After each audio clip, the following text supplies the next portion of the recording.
عليه وسلم وشر الأمور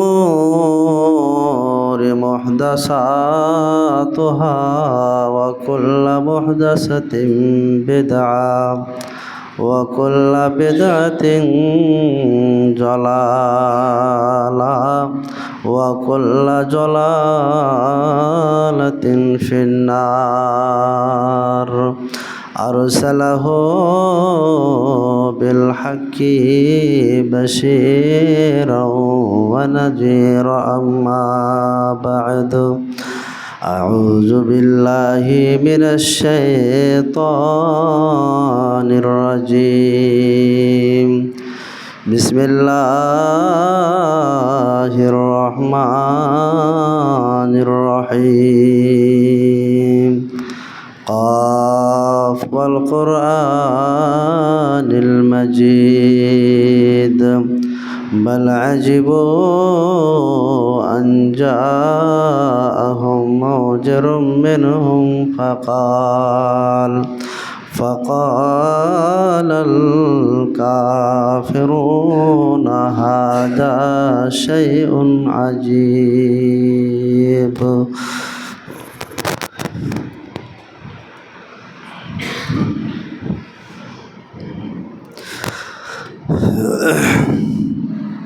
حامدا ومصليا ومسلما أما بعد أعوذ بالله من الشيطان الرجيم بسم الله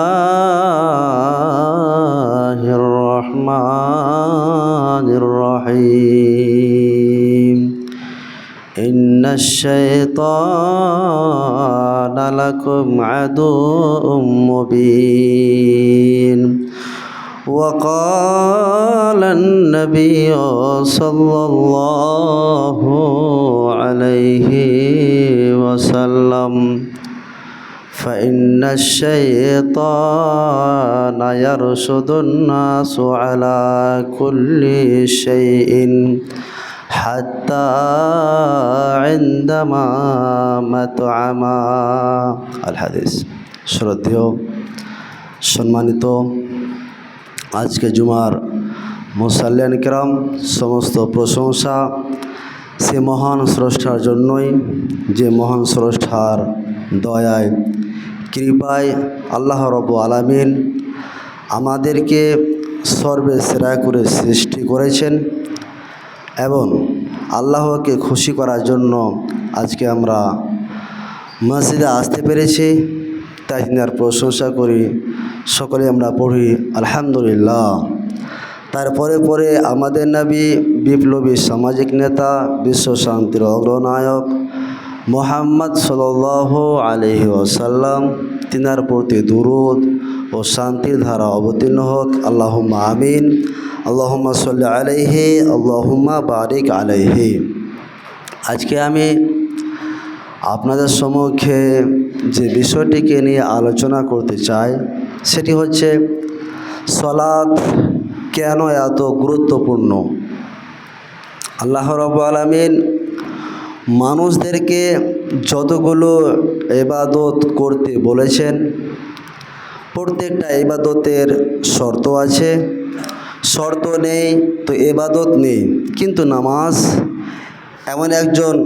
এমন একটি ব্যতিক্রমী ইবাদত, যে ইবাদতের যতগুলো শর্ত রয়েছে সমস্ত শর্ত যদি বাতিল হয়ে যায় তবুও এই সালাত নামক ইবাদতটি বাতিল হবে না। আপনার উদাহরণ থেকে বলি যে নামাজ পড়তে গেলে বা সালাত আদায় করতে গেলে আপনাকে উজু করতে হবে। আপনি উজু করবেন, পানি নেই, আপনি তায়াম্মুমে গেলেন, মাটিও নেই, বিনা উজু বিনা তায়াম্মুমে আপনার নামাজ হবে। কিন্তু আপনার নামাজ পড়তে হবে। আপনি যে পার পেয়ে যাবেন যে আমি নাপাক হয়ে আছি, পাক নেই আমার শরীরটা, পানি পেলাম না, মাটি পেলাম না বলে যে আপনি পার একটা বাহানা করে যে আপনি বলবেন মানুষকে যে আমি নামাজ পড়বো না, কেন? পানি নেই, আমার শরীর নাপাক, চলবে না। আপনার নামাজ পড়তে গেলে আপনাকে দাঁড়িয়ে পড়তে হবে এটা হাদিসের কথা। দাঁড়িয়ে আপনার ক্ষমতা নেই, আপনি বসে পড়ুন। আপনার বসে পড়ার ক্ষমতা নেই, আপনি শুয়ে পড়ুন নামাজ। শুয়ে পড়ার আপনার ক্ষমতা নেই, আপনার হাত পা সব ভেঙে চুরমার হয়ে গেছে, আপনি একবারে বেকার হয়ে গেছেন। আপনি শুয়ে আছেন, যে অবস্থায় আছেন সেই অবস্থায়ও আপনাকে নামাজ আদায় করতে হবে, নামাজ মাফ হবে না। আপনার নামাজ পড়তে গেলে কোরআন লাগবে, দোয়াগুলো লাগবে। দোয়া বা কোরআন না জানলে নামাজ হবে না। তবে যদি আপনি না জানেন, সূরা আপনার একটাও মুখস্থ নেই, দোয়া লাগবে, দোয়াগুলো আপনার একটাও মুখস্থ নেই। এবার আপনি যে মানুষের সামনে বাহানা করবেন যে আমার দোয়া মুখস্থ নেই, সূরা মুখস্থ নেই বলে আপনি যে বাহানা করবেন যে এই জন্য আমি নামাজ পড়ব না, আপনার বাহানা চলবে না। বিনা সূরাতে, বিনা নামাজে আপনি যা আল্লাহর কাছে চাইবেন, আপনার ভাষায় আপনি নামাজ পড়ুন, আপনাকে নামাজ পড়তেই হবে। নামাজ থেকে নিষ্কৃতি পাওয়ার কোনো রাস্তা নেই। আপনাকে আরেকটা হাদিসের কথা বলে দিই, হাদিসে রয়েছে এমনকি আপনার শরীর নাপাক বলতে ফরজ গোসল, সেটাও যদি আপনি হয়ে থাকেন, আপনার উপরে ফরজ গোসল অর্পিত হয়ে আছে, ফজরের টাইম পার হয়ে যাচ্ছে, আপনার শরীর অসুস্থ, গোসল করলে আপনার শরীর আরও অসুখের মাত্রাটা বৃদ্ধি পাবে, আপনি মরে যাওয়ার আশঙ্কা হয়ে যাবেন। এইরকম যদি আপনার ভয় থাকে, সেই নাপাক অবস্থায়ও আপনাকে ফজরের নামাজ আদায় করতেই হবে। নামাজ পড়া থেকে নিষ্কৃতি পাওয়ার কোনো রাস্তা নেই। এত আল্লাহ রাব্বুল আলামিন জোরালোভাবে সালাত নামক ইবাদতটি মানুষের কাছ থেকে চান। কেন চান? তার কারণ হচ্ছে, এক নম্বর কারণ, নামাজ বা সালাত এমন একটি ইবাদত, যে ইবাদতের মাধ্যমে মাকাইদাশ শায়াতিন, শয়তানের ষড়যন্ত্র থেকে বাঁচার একমাত্র ঢাল হচ্ছে সালাত। যে ব্যক্তি নামাজ পড়ে না, যে ব্যক্তি সালাত আদায় করে না, ওর কোনটা ভালো কোনটা মন্দ পার্থক্য করার মানদণ্ড থাকে না, পার্থক্য করার ক্ষমতা নেই। কোনটা ভালো কোনটা মন্দ, কোনটা খারাপ কাজ কোনটা ভালো কাজ, ওই লোকটার দ্বারা পার্থক্য করা সম্ভব নয়। হ্যাঁ, যে ব্যক্তি নামাজ পড়ে, নামাজ যে পড়ে, আল্লাহ ওকে এতটা মেধা দেয় যে কোথায় কোন কথা বলতে হবে, বলতে গেলে আমি পার পেয়ে যাব, মুক্তি পাবো, সেই পথটা আল্লাহ রাব্বুল আলামিন দান করেন। তো নামাজ বা সালাত এমন একটি ইবাদত, যে ইবাদতের মাধ্যমে মাকাইদাশ শায়াতিন, শয়তানের ষড়যন্ত্র থেকে বাঁচা যায়। শয়তানের ষড়যন্ত্র থেকে বাঁচার একমাত্র ঢাল হচ্ছে নামাজ। দেখবেন শয়তান মানুষের ক্ষতি করার চেষ্টা করে চারিদিক থেকে। নবী করিম সাল্লাল্লাহু আলাইহি ওয়াসাল্লাম বলছেন, মা মিন ক্বরিয়াতিন, যেই গ্রামে তিনজন মানুষ বসবাস করে, সেটা আফ্রিকার জঙ্গল হতে পারে, সেটা আমেরিকার উপত্যকা হতে পারে, সেটা আপনার যে জায়গা হোক না কেন, যেইখানে যে জায়গাতে যে গ্রামে মামিন করিয়া তিনজন মানুষ বসবাস করে, যে গ্রামে, সেই গ্রামে যদি ওমা উকিমাতিস সালাহ, একামাত না দিয়ে নামাজ আদায় করে না, অর্থাৎ নামাজ পড়ে না, ইল্লা ইস্তাহওয়াজা আলাইহিমুশ শাইতান, শয়তান তাদের উপরে আক্রমণ করে, শয়তান তাদের উপরে আক্রমণ করে। আপনারা বলেন, মাওলানা সাহেব শয়তানকে তো আমরা দেখতে পাই না। আপনি যেই দিন ভাববেন যে শয়তান বাস্তবে আছে, শয়তানের চরিত্র বাস্তব, নামাজ না পড়লে শয়তান বাস্তবে মানুষের ক্ষতি করে, যতক্ষণ পর্যন্ত আপনি এটা ভাবতে না পারবেন, যতক্ষণ পর্যন্ত আপনি এই বিষয়ে না ভাববেন, ততক্ষণ পর্যন্ত আপনার ঈমান বৃদ্ধি পাবে না। শয়তান বাস্তবে আছে, শয়তানের চরিত্র বাস্তব, শয়তান কাল্পনিক নয়, শয়তান বাস্তবেই। যে গ্রামে আজান দিয়ে নামাজ হয় না, একামাত হয় না, ওই গ্রামের ওপরে ওই সমস্ত মানুষের ওপরে শয়তান আক্রমণ করে। হাদিসে রয়েছে কীরকমভাবে আক্রমণ করে, যেরকম পালবিহীন ভেড়া, একটা যদি ভেড়া থাকে পালবিহীন, কেউ নেই, একা সিঙ্গাল চলছে, তো ওকে আক্রমণ করে কে? বাঘ আক্রমণ করে। তো নবীজি বলছেন যেরকম পালবিহীন ভেড়ার ওপরে যেরকম বাঘ আক্রমণ করে, ঠিক সেরকমই যে মানুষটা যে গ্রামে আজান দিয়ে একামাত দিয়ে নামাজ কায়েম হয় না, ওই সমস্ত মানুষের ওপরে শয়তান আক্রমণ করে। দেখবেন শয়তান বাস্তবে আছে কিনা আপনাকে উদাহরণ দিই, একটা উদাহরণ দিই। হাদিসে রয়েছে যখন আপনি রাত্রির টাইমে ঘুমান, যখন ফজরের আজান দেই, দেখবেন আপনাকে শয়তান বলে যে ঘুমাও ঘুমাও ঘুমাও। আপনি রাতের টাইমে এশারের নামাজ পড়ে গিয়েছেন, আপনি মনে মনে ভাবলেন যে আমি ফজরের টাইমে উঠবো, এটা আপনার ভালো লাগা, এটা আপনি চেয়েছেন। কিন্তু দুর্ভাগ্যক্রমে যখনই ফজরের আজান হলো, তখন হাদিসে রয়েছে শয়তান ওই ঘুমান্ত ব্যক্তিকে বলে নাম নাম নাম, ঘুমাও ঘুমাও ঘুমাও, ইন্নাল লাইলা তাবিল, রাত অনেক লম্বা রয়েছে। এরকম মনে হয় না যখন ফজর আজান দেয়, আরে আধ ঘন্টা একটু ঘুমাই না, আজান তো হলো, নামাজ তো পড়বো, আধ ঘন্টা ঘুমায়। আধ ঘন্টা ঘুমানোর পরে আরেকবার আপনি ভাবছেন আর একটু ঘুমিয়ে যায়, এই করতে করে দেখলেন যে সকাল হয়ে গেছে। এটা কিসের চক্রান্ত? শয়তানের চক্রান্ত। এটা আপনার ভালো লাগা নয়, এটা হচ্ছে শয়তানের ভালো লাগা। শয়তান বাস্তবে আপনার ক্ষতি করে। আপনি যদি শয়তানকে টেক্কা না করে, শয়তানকে যদি আপনি পিছুড়ে ফেলে দেন, শয়তানের কথা না শুনে যদি আপনি ফজরের টাইমে যদি আপনি উঠে যান, তো হাদিসে রয়েছে তিবান নফস ওয়া নাশিতান, ওই লোকটার চোখ মুখ উজ্জ্বল হয়, ওই লোকটাকে দেখতে ভালো লাগে, ওই লোকটার মনটা উৎফুল্ল হয়। এবং যে মানুষটা ফজরের নামাজ আদায় করলো না, শয়তানের পাল্লায় পড়ে থেকে গেল, হাদিসের ভাষায় রয়েছে খবিসান নফস, ওই লোকটাকে দেখতে খুব খারাপ লাগে, তার চোখের তার মুখের জ্যোতি কমে যায়। হাদিসে রয়েছে ওই লোকটা বসবাস করে শৃগাল কুকুরের মতন পুরো দিনটা অতিবাহিত করে। দেখুন কার পাল্লাই পড়ে আপনি ফজরের নামাজটা ত্যাগ করলেন, শয়তানের পাল্লাই পড়ে। শয়তান বাস্তবে আছে।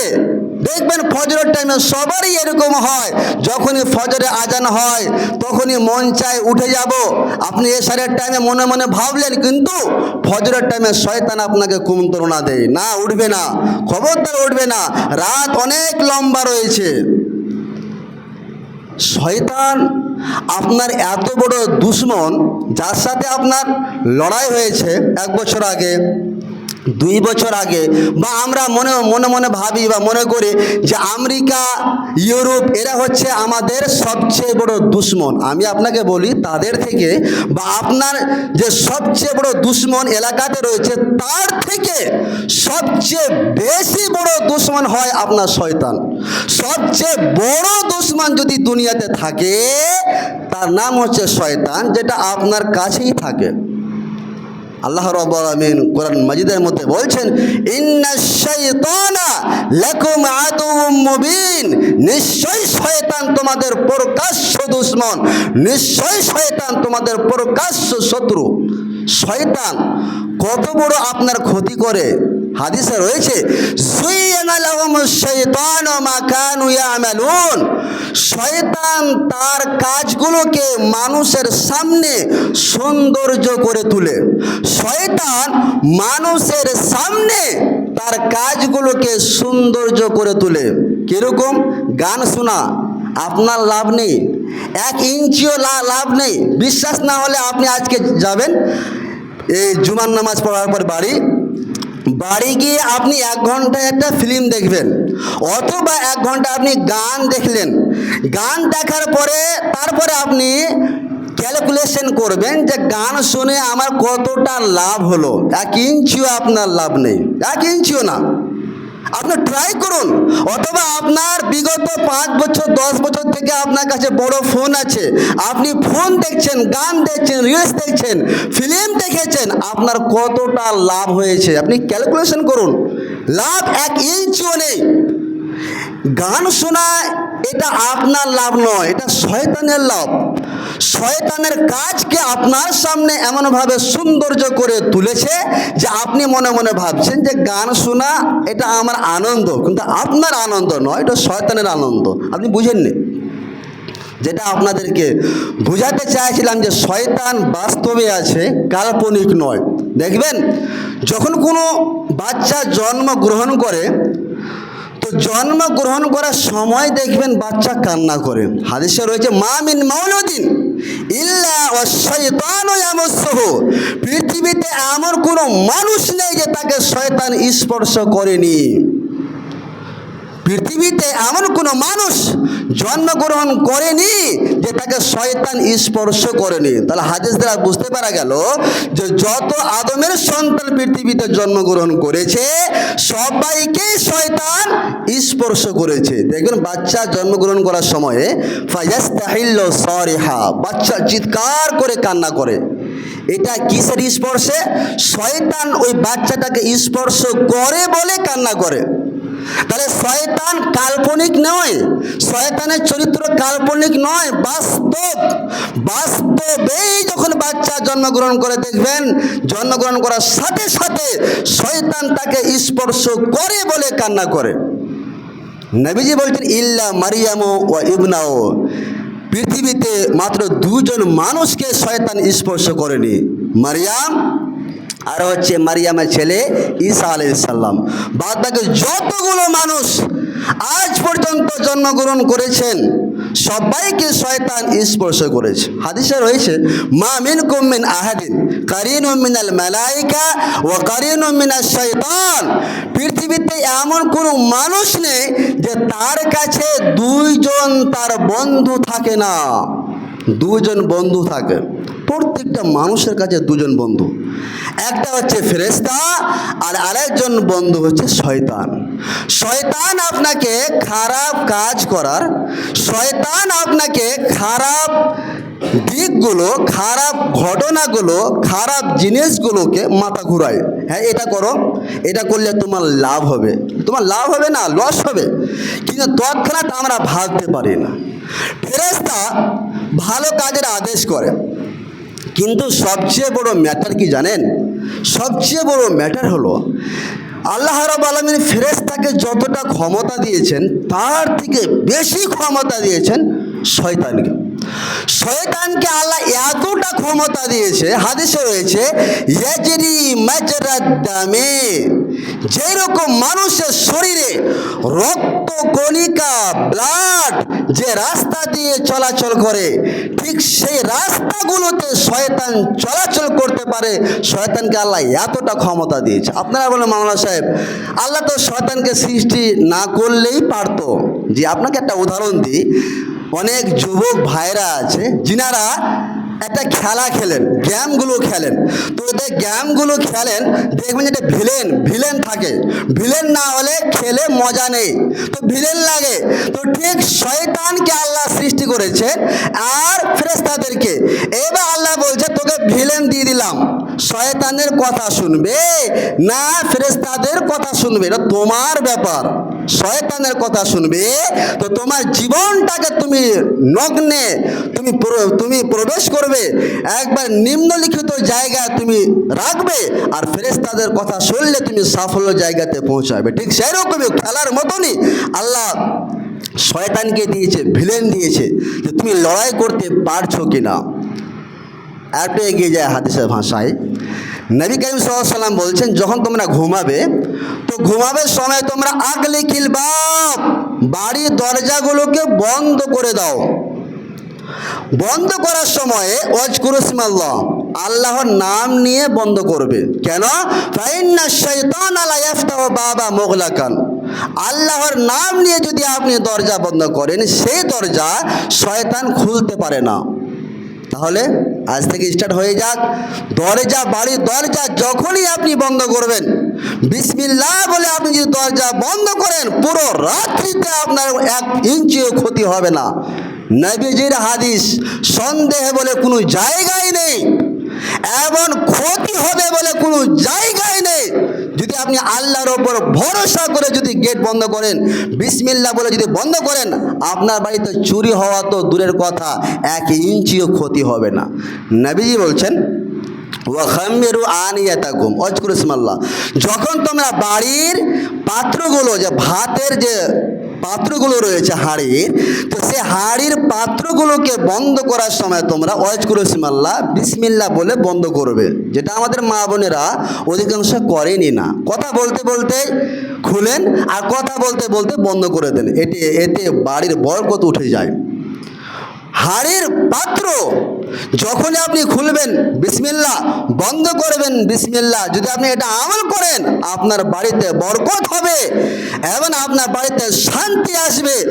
এবং ওই বিসমিল্লাহ বলে বন্ধ করা হাঁড়ির পাতিলের পাত্র বন্ধ করা শয়তান খুলতে পারবে না। যেটা আমাদের ভুল হয়, আমরা যখন বাড়িতে ঢুকি, নিজের বাড়িতে তো আমরা ভাবি যে নিজের বাড়িতে তো ঢুকলাম, সালাম দিনা। খবরদার, এই ভুল থেকে নিজেকে বাঁচিয়ে রাখুন। অবশ্যই সালাম দেবেন।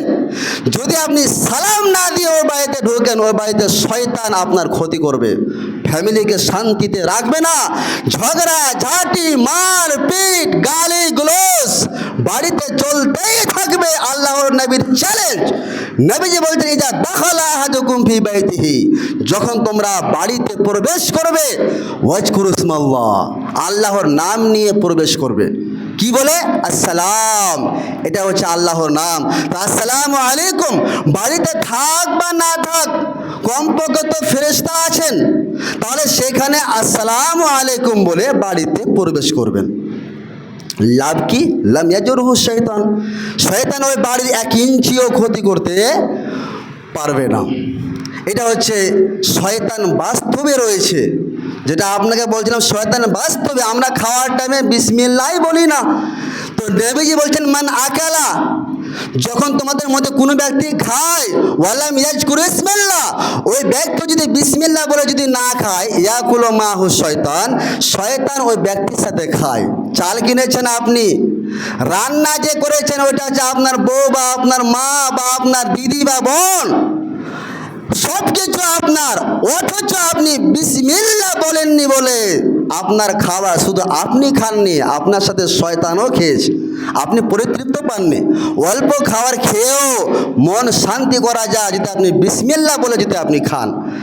আর যে বাড়িতে যে খাওয়ারে বিসমিল্লাহ নেই, অসম্ভব। শান্তি তো দূরের কথা, 5 কিলো মাংস খেয়ে নিলেও শান্তি আসবে না, পরিবারে শান্তিও আসবে না, আর আপনি খেয়ে পরিতৃপ্ত হবেন না। বিসমিল্লাহ বলে খাবেন। আরেকটা আমরা যেটা ভুল করে থাকি, নবীজি বলছে যে আকালা আহাদুকুম ফাসাকাতাত লুকমাতান মিন ইয়াদিহি, যখন তোমরা খাবার খাবে, খাবার খেতে খেতে দেখবেন ভাত প্লেটের বাইরে পড়ে যায়, সেটাকে ফেলে রাখবেন না, উঠান, উঠিয়ে ময়লাগুলোকে সাফ করে দিন, সাফ করে সে খাবারটা খান। আপনার জানা নেই কোথায় বরকত আছে। নবীজি বলছে হাত্তা লা ইয়াদা শয়তান, ওই খাবারটা তুমি যদি ছেড়ে দাও তো ওইটা শয়তান খাবে, শয়তানের জন্য তুমি খাবার দিয়ে দিলে। তাহলে আমি শয়তানকে খাওয়াবে কেন ভাই? টাকা তো আমার, রান্না করেছি আমি, কষ্ট করে আমি জীবিকা নির্বাহ করি, আয় করি, ইনকাম করি, শয়তানকে ফ্রিতে খাওয়াবো? অসম্ভব। এটা আমল করবেন। ভাত প্লেটের বাইরে ফেলবেন না, সেটাকে উঠিয়ে ধুয়ে নিন, হাত দিয়ে মুছে নিন, খেয়ে নিন। আর একটা যেটা ভুল কাজ করি, এখন তো আমরা ভদ্র হয়েছি, পুরাতন যুগে নেই। আমাদের বাপ দাদা যদি ইতিহাস তুলে ধরেন, তিনারা খাওয়ার শেষের দিকে কি করতেন, যে আঙুলগুলোকে চেটে চেটে খেতেন, যেটা আমরা খাই না। চেটে খেতে শিখুন। নবীজি বলছেন হাত্তা ইলআকা ইয়াদাহু, তোমরা হাতের আঙ্গুলকে ইসবায়ে, হাতের আঙ্গুলকে চেটে চেটে খাবে শেষের দিকে। কেন? আপনার জানা নেই। দেখালো আপনি এতগুলো যে ভাত খেয়েছেন ওগুলোতে বরকতই ছিল না, ওই ঝোলগুলোতে দেখালো আপনার বরকত ছিল। এবং বৈজ্ঞানিক আজকে প্রমাণ করেছে যে যেগুলো আপনার খাবার লেগে থাকে সেগুলোতে ভিটামিন বেশি। জীবন বিজ্ঞান খুলুন, বিজ্ঞানীদের কথা আলোচনা করুন। তাহলে এই হাদিস আজকে নয়, 14 বছর আগের হাদিস প্রায়। সেই হাদিসটা আজকে বৈজ্ঞানিকরাও প্রমাণ করেছে যে আপনার যতগুলো খাবার খেলেন সে খাবারে দেখালে বরকত ছিল না, বরকত আপনার এই যে আঙুলে লেগে আছে সেটাতে আপনার বরকত। তাহলে সেটা আপনি ছাড়ছেন কেন? সেটা আপনি ছাড়বেন কেন?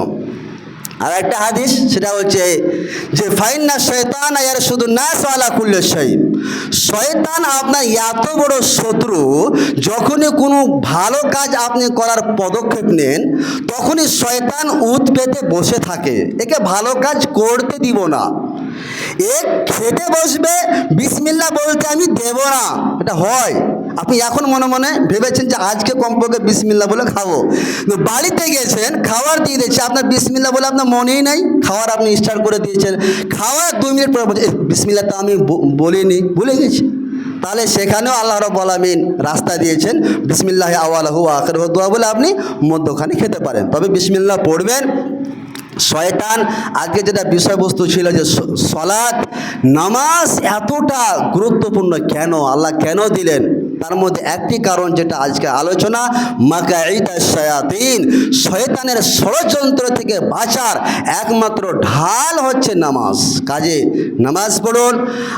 যেটা আপনাদের একজন আপনাদের মানে কবরস্থানের দায়িত্ববান ব্যক্তি আমাকে বলেছিলেন যে 26 তারিখ পর্যন্ত টাইম ছিল না হবে, যেটা আমি বুঝতে পারলাম না যে টাইম ছিল, যদি সে টাইমের মধ্যে যদি নামাজ স্টার্ট না করে তা মারা গেলে জানা যায় নামাজ পড়া যাবে না, এটা আমাকে বলতে বললেন। এখানে আমি বললাম প্লাস কথা হলে বিয়ের ব্যাপারটা, জানাজার নামাজটা আগে ছিল, বিয়ে পড়াতে যাবে না, মোড়ল সর্দার ইমাম সাহেবেরা বিয়ে পড়াতে যাবেন না, এটা আমার কথা নয়, আপনাদের কাওয়ামারি গ্রামে যিনারা দায়িত্ববান ব্যক্তি তিনারা আমাকে ইনফরমেশন দিয়েছেন। কাজে আপনারা অবহেলা না করে আল্লাহকে খুশি করার উদ্দেশ্যে গ্রামের সর্দার মোড়ল দায়িত্ববানদেরকে খুশি না করে শুধুমাত্র একমাত্র আল্লাহকে খুশি করার উদ্দেশ্যে যে স্রষ্টা আপনাকে সৃষ্টি করেছেন সেই স্রষ্টাকে খুশি করার জন্য আসুন আপনি নামাজ পড়ুন, আপনার পরিবারকে নামাজ পড়ান এবং ইসলামিক সমাজ গড়ে তুলুন, এটা আশাবাদী আমরা আল্লাহর কাছে প্রার্থনা করি। হে পরওয়ারদিগার আলাম, আমরা যেন এইগুলো কাজ করতে পারি, আমাদের তুমি ক্ষমতা দিও, সকলে পড়ুন আল্লাহুম্মা আমিন। আউযু বিল্লাহি মিনাশ শাইতানির রাজিম, বিসমিল্লাহির রহমানির রহিম। কুল হুয়াল্লাহু আহাদ, আল্লাহুস সামাদ, লাম ইয়ালিদ ওয়া লাম ইউলাদ ওয়া লাম ইয়াকুল লাহু কুফুয়ান